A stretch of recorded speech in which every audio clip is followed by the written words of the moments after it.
So what happened is the British said, we can't allow this. If our British barristers cannot go into American courts and cram down the first central bank and the second central bank, if they can't do that, we got a problem.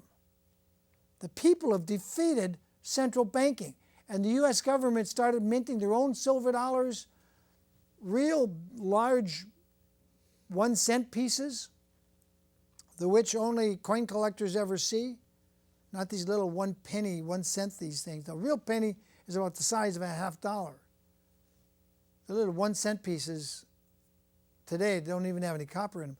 But my point is, the government issued the money, and it was honest money.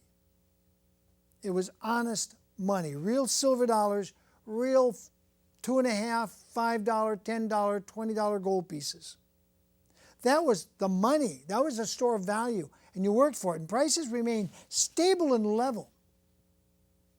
The British crown is really controlled by Evelyn Rothschild and his Rothschild empire, his cousins, his brothers, and all those criminals.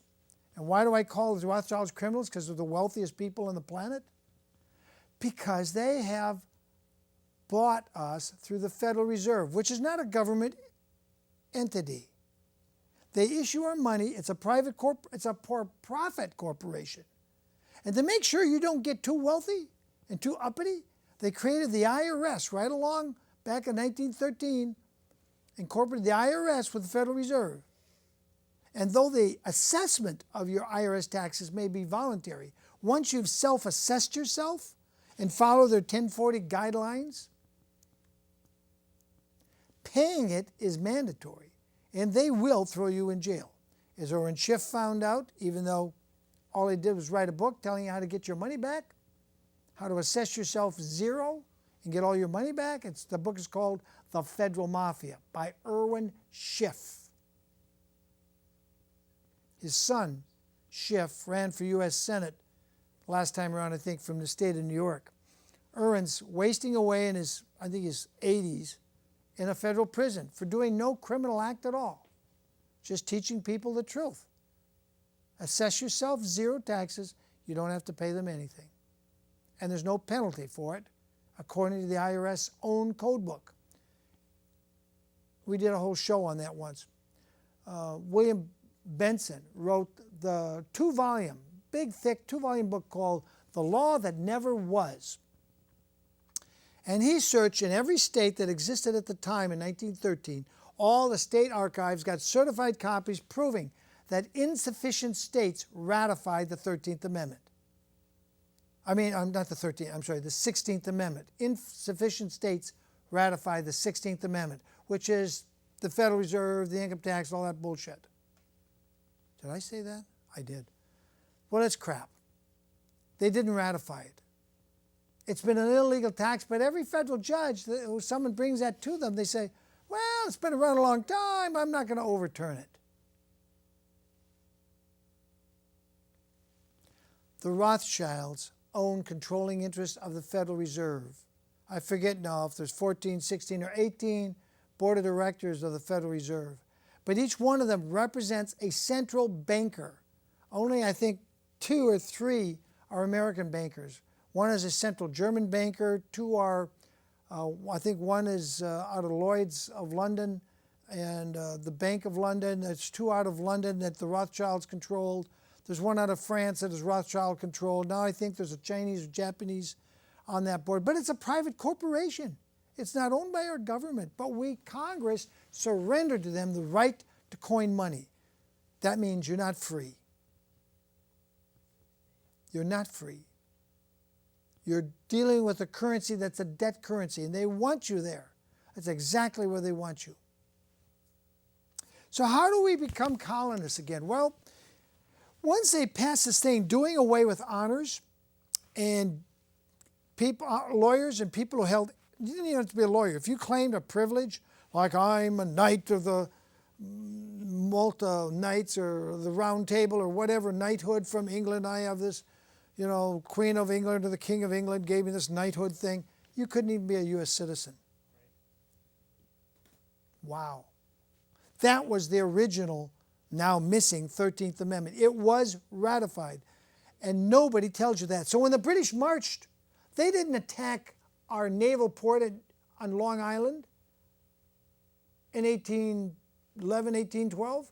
They didn't attack hardly any of our naval bases, maybe one down by New Orleans, but pretty much they had one line. They made a beeline, they landed, they marched up the Chesapeake shore, and they went right to the U.S. printing office and they burned it.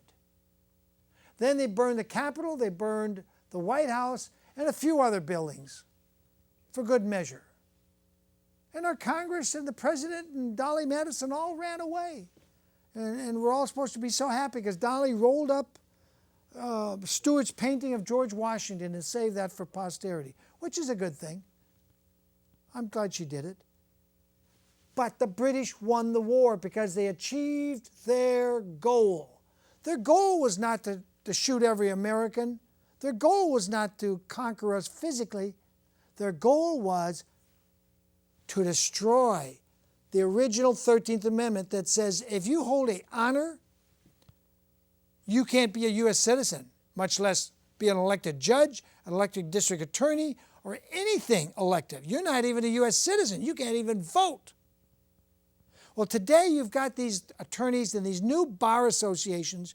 You got 50 state bar associations. I think the most recent one only formed in Alaska, and then maybe there's one in Oregon, was 1948 or something like that. They're fairly recent. They're mostly an East Coast thing. And they claim they can run for office, but you and I can't. That tells you you're not equal with them. And they'll come back with an argument, well, you can go to law school too. You can go to law school and take the test. No, this is not medicine. I'm not trying to be a doctor. I don't need to go to medical school because I don't want to be a doctor. But anybody who has any part of running our constitutional government should have equal opportunity to run for all the elective offices. But lawyers say, no, only members of our bar association can run. Only our club. That's an honor, people. And it violates the original, now missing 13th Amendment, which is still the law.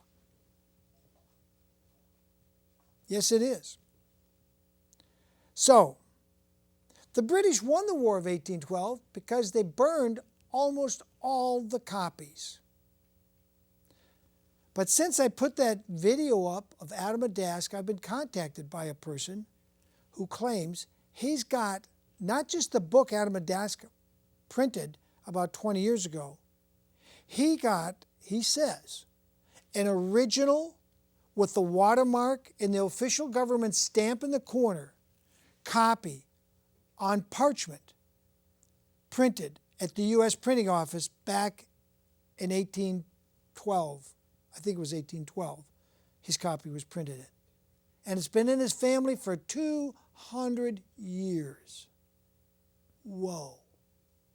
We're going to see if we can get him to show us that copy and get an interview with him. I don't know if he's BSing me or what, but it's got me very intrigued.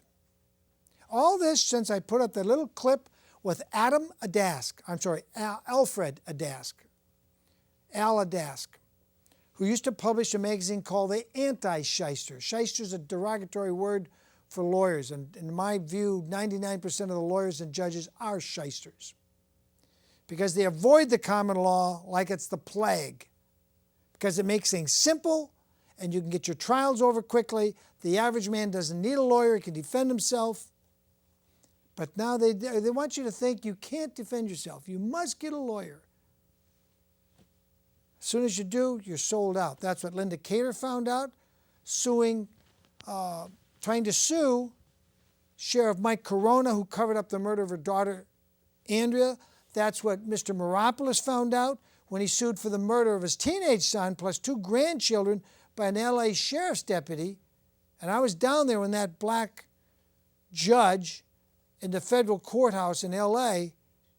just let them destroy and rule out all the real evidence and then say, okay, there's no real evidence, there's no case, dismissed, jury doesn't even get to vote. I've watched enough of these bullshit cases that I can say with absolute certainty the courts are completely corrupt. Maybe Judge Regali does things.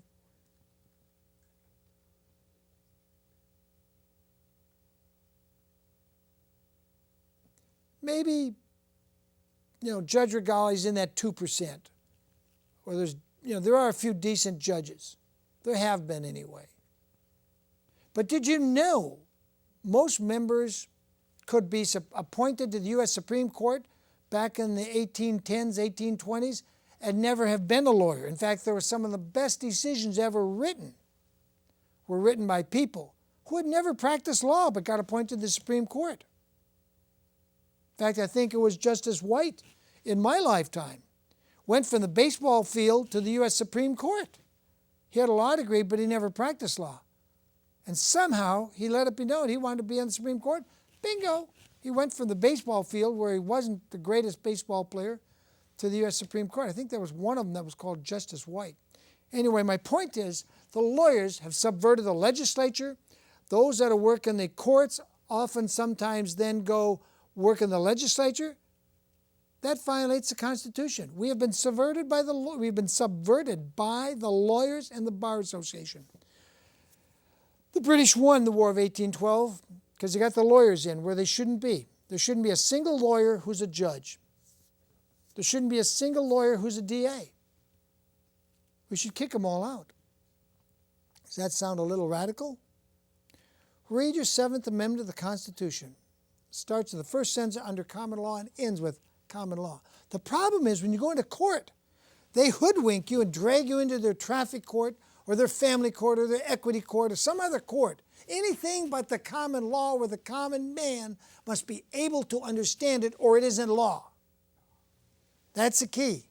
They can pass whatever law they want, but if the common man can't understand it and you got a common man jury, we don't understand this law. Wait, that's all right. You just decide the facts. We, the judges and former members of the Bar Association, will decide what the law is. Bull. The jury is the decider both of the law and the facts, and they don't want the juries to know that. And if any jurist says that while he's in jury selection, the judge will throw him off or the prosecutor will throw him off. They have so twisted our system that 2 grand juries refused to indict Michael Jackson. Didn't stop him. That crooked snake in the grass, Tom Sneddon, slithered around till he found a third grand jury, and he got them to indict Michael Jackson, but it blew up in his face. I was there. I witnessed the evidence. We'd like to see Tom Sneddon indicted for evidence, felony evidence tampering, conspiracy to commit felony evidence tampering of a brilliant young artist, Michael Jackson. But my point is, since the British won the War of 1812, since they got our money system under their control, under the Rothschilds and Rockefellers' control, we aren't free. Whoever controls what money is can buy whatever legislator or whatever congressman or U.S. senator they want.